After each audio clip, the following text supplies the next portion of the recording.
좋은 날입니다. 오늘도 말씀 안에 승리하는 하루 되시기를 기도하겠습니다.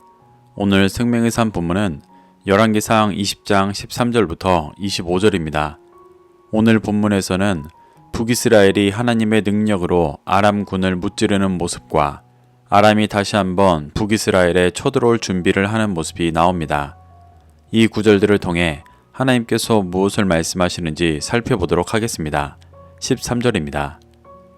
한 선지자가 이스라엘의 아합 왕에게 나아가서 이르되 여호와의 말씀이 내가 이 큰 무리를 보느냐 내가 오늘 그들을 내 손에 넘기리니 너는 내가 여호와인 줄을 알리라 하셨나이다. 벤하닷의 위협이 아닌 장로들의 말을 듣고 전쟁을 시작한 아합에게 한 선지자가 찾아와 하나님의 말씀을 전했습니다. 하나님은 이스라엘과 비교할 수 없는 큰 군세를 자랑하는 아람 군대를 오늘 아합의 손에 넘기셔서 하나님께서 여호와이신 것을 알게 하실 것이라고 말씀하셨습니다. 하나님은 이스라엘의 바알 숭배를 국교처럼 만들어 선지자들을 죽였던 아합과 북이스라엘을 버리지 않으시고 한 이름 없는 선지자를 통해 하나님의 말씀을 증거하시며 끝까지 구원하시기 위해 역사하고 계십니다. 그래서 이 전쟁을 통해서 아합과 북이스라엘이 하나님께서 여호와 되심을 깨달아 제사장 나라의 모습을 회복하도록 인도하고 계십니다. 14절부터 15절입니다. 아합이 이르되 누구를 통하여 그렇게 하시리이까? 대답하되 여호와의 말씀이 각 지방 고관의 청년들로 하리라 하셨나이다. 아합이 이르되 누가 싸움을 시작하리이까? 대답하되 왕이니이다. 아합이 이에 각 지방 고관의 청년들을 계수하니 232명이요 그 외에 모든 백성 곧 이스라엘의 모든 자손을 계수하니 7,000명이더라. 선지자를 죽이고 핍박하던 아합은 아람의 침략 속에 마음이 가난해져 하나님의 뜻을 구하고 있습니다. 아합은 선지자에게 누구로 전쟁을 하고 누가 싸움을 시작해야 하는지 물었습니다. 이는 일반적으로 전쟁을 준비하는 장군들과 나눠야 할 대화였지만 이 전쟁은 이미 사람의 능력으로 이길 수 있는 것이 아니라 하나님의 능력으로만 승리할 수 있는 전쟁이었기 때문에 선지자에게 묻고 있는 것입니다. 선지자는 각 지방의 고관의 청년들이 전쟁을 하고 아합 왕이 싸움을 시작해야 한다고 하나님의 뜻을 전했습니다. 여기서 각 지방의 고관의 청년들은 각 지방 영주들의 휘하에 있는 젊은이들을 말합니다. 청년을 뜻하는 히브리어 나아르는 아이, 젊은이라는 뜻으로 영적으로 어린 자들을 말합니다. 이들은 무너진 북이스라엘에서 진리로 다시 일어나야 할 새로운 세대였습니다. 하나님은 이들을 전쟁의 최전선에 보내어 하나님의 역사하심을 경험하고 영적으로 장성한 자가 되어 제사장 나라를 다시 회복시킬 수 있도록 인도하시는 것입니다. 아합에게 직접 전쟁을 시작하라고 말씀하시는 것도 하나님의 역사하심을 직접 보고 회개하고 돌이켜 제사장 나라 왕의 모습을 회복할 수 있도록 인도하는 것입니다. 아합은 선지자의 말을 듣고 전쟁에 나갈 각 지방 고관의 청년들을 계수하였습니다. 그들은 232명의 적은 수였습니다. 그리고 그 외에 모든 백성이 7,000명이었다고 말하는데 이는 북이스라엘 전체에서 전쟁에 나온 인원이라고 보기에는 너무 적은 수였습니다. 이들은 19장 18절에서 하나님께서 선지자 엘리야를 격려하시면서 언급했던 바알에게 무릎 꿇지 않은 7,000명으로 이 전쟁이 하나님께서 북이스라엘을 새롭게 하시기 위해 인도하시는 영적인 전쟁임을 보여주시는 것입니다. 16절부터 18절입니다. 그들이 정오에 나가니 벤하닷은 장막에서 돕는 왕 32명과 더불어 마시고 취한 중이라. 각 지방의 고관의 청년들이 먼저 나갔더라.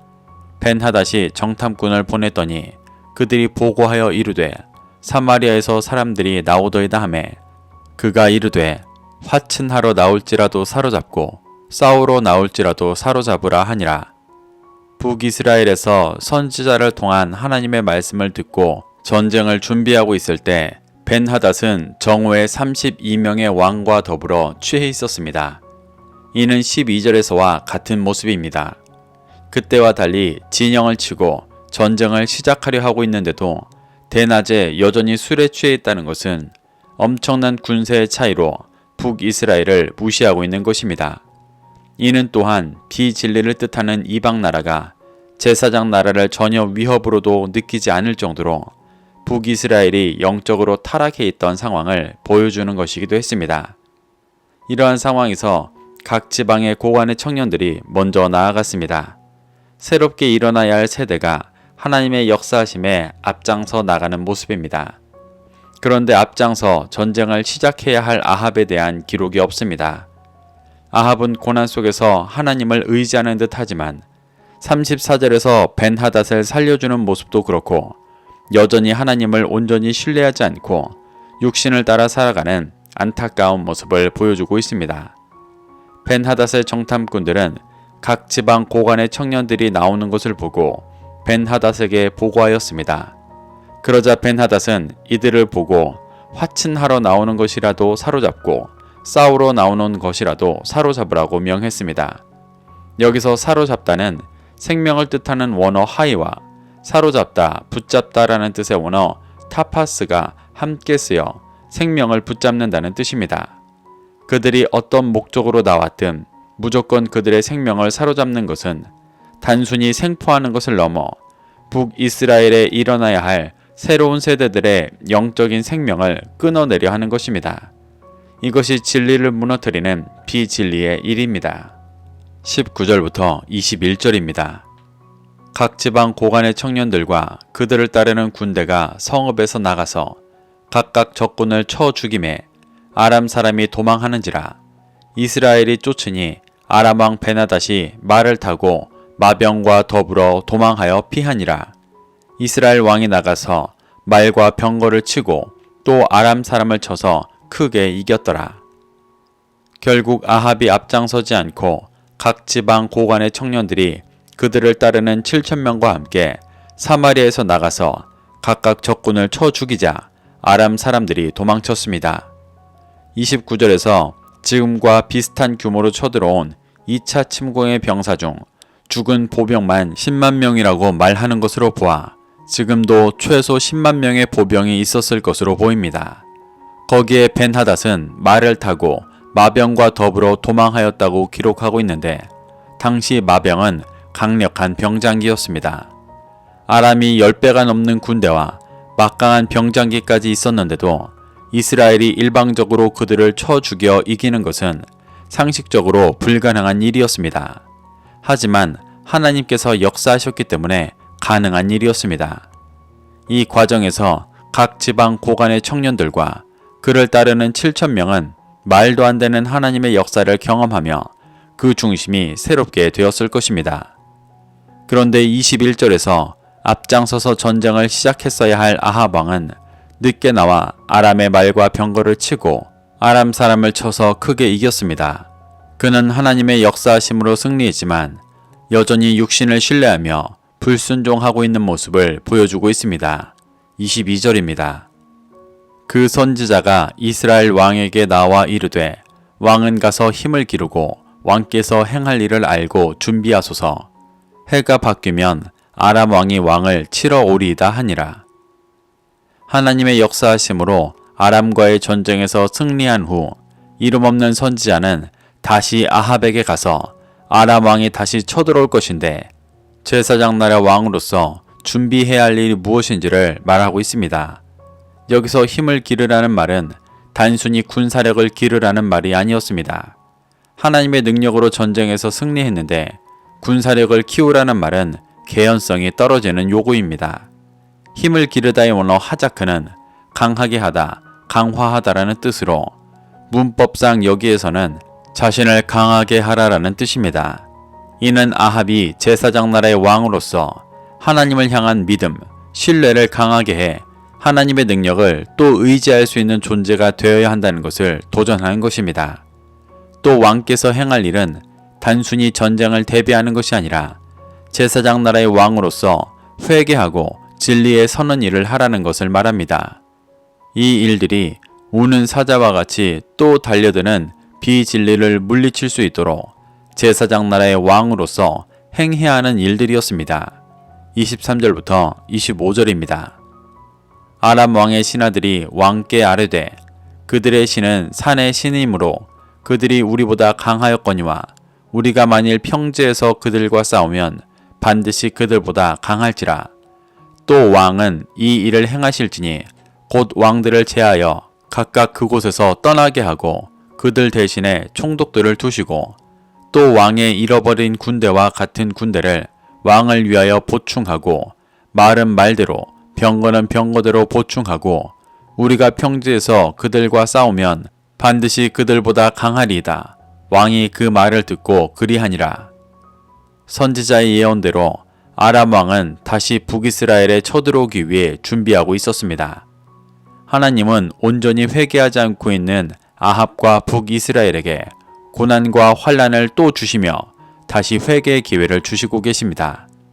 아람 왕의 신하들은 하나님을 산의 신이라고 국한 지으며 평지에서 싸우면 자신들이 이길 것이라고 주장했습니다. 이것이 비진리의 거짓입니다. 하나님께서 시내산에서 역사하시며 산으로 상징되는 것은 맞지만 하나님은 출애굽하는 과정에서 산과 바다와 광야 할 것 없이 모든 곳에서 역사하셨습니다. 그런데 비진리는 진리를 왜곡하며 하나님은 평지에서는 힘을 못 쓰는 신으로 만들어버리고 있습니다. 신하들은 왕들을 제하고 총독들을 두어 군대를 보충하자고 말했습니다. 여기서 총독들은 장관, 방백이라는 뜻으로 벤하닷의 신하들을 말합니다. 1차 침공 때 함께했던 32명의 왕들을 제하고 왕의 신하들로 군 지휘관을 삼자는 것입니다. 이는 벤하닷 왕 단일 지휘 체제를 완성하자는 말로 진리를 무너뜨리기 위해 연합하고 더 강력해지는 비진리의 모습을 말하는 것입니다.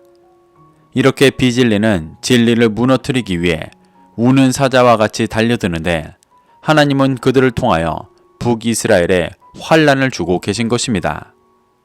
아합과 북이스라엘은 우는 사자와 같이 달려드는 비진리를 엄청난 군세의 차이에도 승리하시는 하나님을 경험하였습니다. 특히 북이스라엘의 젊은 세대들과 7,000명의 남겨진 자들은 하나님의 역사하심을 직접 경험하였습니다.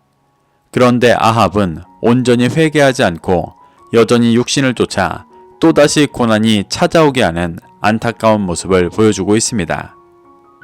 우리는 이러한 모습으로 자신을 돌아봐야 합니다. 하나님께서 끊임없이 주시는 회개의 기회를 붙잡고 세상을 향해 있던 중심을 돌이켜 왕같은 제사장으로 진리의 빛을 비추는 삶을 살아가야 합니다. 그럴 때 절대 무너지지 않을 것만 같은 견고한 비진리가 하나님의 능력 앞에 무너지며 새롭게 될 줄로 믿습니다. 오늘도 이 말씀을 심령에 새겨 승리하는 하루 되시기를 기도하겠습니다.